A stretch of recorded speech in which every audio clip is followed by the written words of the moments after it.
Here at Crossville Water Resources, we like to test our water from the very beginning. Game warden!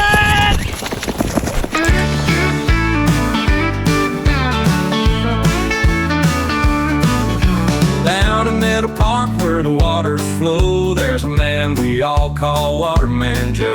Pulling levers, turning valves, he's in control. With a grin and a joke, he plays his role. Hey Joe, you're the man with the jokes and the plan. You keep the water flowing through this dry land.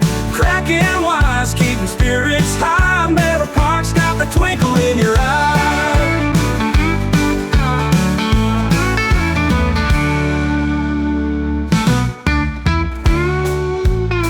Here at Crossville Water Resources, we've had a busy year. We have replaced 2 vertical turbines at the Holiday Hills Water Treatment Plant and are now undergoing capital improvements where they're installing tube settlers at Meadow Park. And Brian and Mike does not have their fishing license. We are cleaning our sludge basins because we're having tube settlers installed. So we do this twice a year just to clean out anything that's left in the bottom. Tube settlers will go in under the trough, and that prevents short circuiting, and we get a removal credit for having tube settlers because it adds to your detention time, which forces your water down and up through the trough in the route they're supposed to run. Okay, we're here at the raw water intake at Meadow Park. What you can see here is the raw water upper intake. There's 2 intakes. Actually, one is lower, 8 or 10 feet below this intake. The lake is down 2 feet right now, and the acreage size is 275 acres at Meadow Park.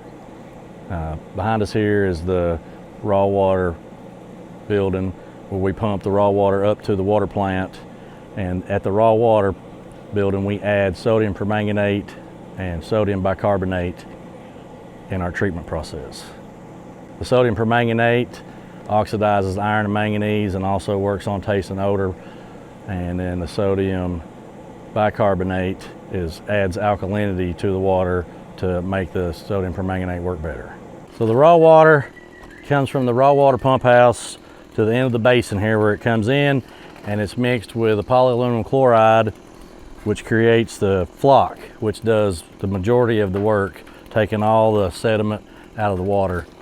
And it comes in here and goes down and up through the splitter, which splits it off evenly between both basins, which we have one basin down right now for the capital plan where we're installing the tube settlers. All right, this is our settling basins, which you see one side's full, one side's empty, where they're installing our tube settlers. In here, though, with it empty, you can see our sludge removal system. It's called a chain of flight. As the flock comes through the basin, it gets bigger and settles out in these basins, and the chain of flight system pulls it to the back where there's an auger system down here, and it augers to the side, and we dump it every 2 hours, and all the sludge goes down here to our sludge ponds. And of course it comes up over the tube settlers and into the plant, into the filters, ready to be filtered, and the final chemicals added and pumped out into the system. So that's where it comes in from the basin, splits off and goes to each filter influent, and then green is raw, brown is drain, and blue is finished water. Color codes for state. So the water comes in the backside, so the filter is on the other side of that wall. It's 30 inches deep of sand and anthracite for our filter media, and of course it passes through there and it picks off the rest of the turbidity that the polymer didn't take out. And these pumps out here pump it to the 1 million gallon clear well, that concrete tank. They pump it to the finished pump house, or the finished clear well. And of course there's our finished pump house. And then that pulls from there and pushes it to the system. Homestead, Lantana, these machines generate sodium hypochlorite and from salt water and fresh water. So that's salt tanks, and that's our on-site disinfectant generation. We generate our own disinfectant. Every utility that has a public water system utility has to have bacteriological analysis to check its water samples. It's based off population. So Crossville does some, South Cumberland, West Cumberland, and Cumberland Mountain Retreat all have to test it in an incubator that stays 35 degrees Celsius at all times. And here's the finished product. That's what we want to see. We want to see good clear water come out of it. And if it turns yellow, it's got bacteria in it. And then take it a step further, there's a difference in these. As you may can see, one glows and one doesn't. The one that glows actually has E. coli in it. In 2023, we conducted over 10,000 tests for more than 85 contaminants which may be found in drinking water.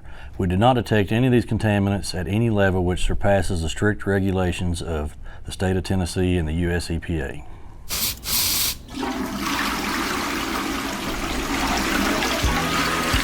And there it is from start to finish. Darren, it's all yours. In the heart of Crossville where the big trucks roll, folks at the water plant play a vital role. They rise with the dawn, working through the night, turning pure drops of water into life's sweet light. Here's to the workers at the heart of the town, turning dirty water clear, never backing down. In Crossville, Tennessee, they give it all they can. The unsung heroes at the water plant. In Crossville, Tennessee, they give it all they can. The unsung heroes at the water plant. I would like to thank my employees, Zach, Mike, Brian, Levi, Derek, Gary, Matt, Travis, Eric, Logan, and Landon for all your hard work and all that you do for us here at the water plant. I really appreciate it. Yes, Bailey, I'm spaying weeds.